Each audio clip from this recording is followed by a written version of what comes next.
Let's take a quick look at the accountability report. Please note that you may or may not have access to this report depending on how your group's been configured. In main navigation, let's select Statistics, and then let's select Reports, and then let's select the Accountability panel.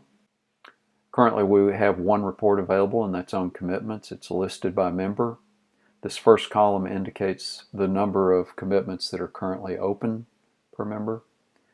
That's followed by the number of commitments that have been made in the last year, and then of those, how many have been fulfilled, and then a percentage between those numbers.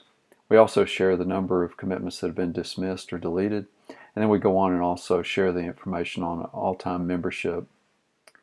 Please note that this is a made-up group without real members, and so these numbers are not really typical. And so now you know how to understand the accountability reports.